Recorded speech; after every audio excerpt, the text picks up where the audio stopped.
मुंबई अहमदाबाद महामार्गावर प्रचंड वाहतूक कोंडी सध्या पाहायला मिळते। 8 ते 10 किलोमीटर पर्यंत वाहनाच्या रांगा लागल्यात। अवजड वाहनांमुळे वाहतूक कोंडी वाढल्याचं सध्या समजतंय। आपण दृश्यांच्या माध्यमातून सुद्धा पाहू शकतो। मुंबई अहमदाबाद महामार्गावर ही प्रचंड वाहतूक कोंडी झाली आहे। जवळपास 8 ते 10 किलोमीटर पर्यंत वाहनांच्या रांगा आपण पाहू शकतोय।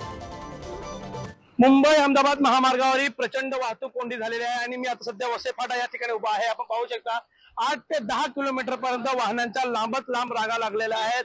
आज सकाळपासून या महामार्गावर मोठ्या प्रमाणात वाहतूक कोंडी झालेली आहे। मात्र ही वाहतूक कोंडी ठाणा घोरबंदर या परिसरातील गायमुख रस्त्याचं काम सुरू आहे, त्यामुळे ही वाहतूक कोंडी झालेली आहे। मात्र वाहतूक पोलिसांकडून अवजड वाहनांसाठी मात्र बंदी असताना सुद्धा या महामार्गावरती मोठ्या प्रमाणात अवजड वाहने जी आहेत या ठिकाणी प्रवास करताना आपल्याला पाहायला मिळतात। मात्र वाहतूक पोलिसांकडून पर्यायी मार्गाचा देखील वापर करण्याचं आवाहन करण्यात आलेलं आहे। तरी देखील काही वाहनं जी आहेत अवजड ती या ठिकाणी प्रवास करत असल्याने मोठा फटका महामार्गावरती बसताना आपल्याला पाहायला मिळत आहे। विपुल पाटील, पुढारी न्यूज, वसई।